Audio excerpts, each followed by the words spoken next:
আচ্ছা সরি প্রেম করে। দাদা দাদা 2 টাকা দাও না দাদা। এই টাকা নিন যা দাও না দাদা। এই রাখো তো। কি আছে? 2 টাকা দাও না দাদা। সিগারেট খাবি? না না আমি সিগারেট খাই না দাদা, সিগারেট খাই না। না চ তোকে মদ খাই নিয়ে আসি চ। না না আমি মদও খাই না দাদা, তুমি 2 টাকা দিলেই হবে। তা চ একটু জুয়া খেলে আসি, 2 মিনিট টাকা হবো। চ চ চ। না না না না না দাদা আমি জুয়াও খেলি না দাদা।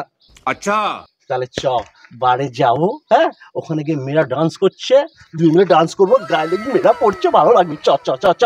না না দাদা আমার অন্য মেয়ের প্রতি একদম নেশা নেই, আমি আমার বউকে খুব ভালোবাসি। তোর টাকা লাগবে তো?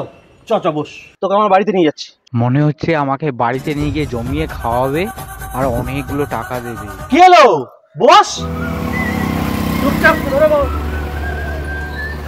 না না না না মামন, এই মামন। কি হয়েছে কি? চিৎকার করছো কেন? দাও। এই সিগারেট খাবি? না না দাদা আমি তো আপনাকে তখনই বললাম আমার সিগারেটের নেশা নেই, মদের নেশা নেই, জুয়ার নেশা নেই, আর অন্য কোনো মেয়ের নেশাও নেই। আমি শুধুমাত্র আমার বউকেই ভালোবাসি। কি বুঝলে? তোমাকে দেখাতে এলাম যে ছেলে সিগারেটের নেশা নেই, মদের নেশা নেই, অন্য কোনো মেয়েরও নেশা নেই, শুধুমাত্র নিজের বউকে ভালোবাসে, তার এই অবস্থাই হয়, বুঝলে?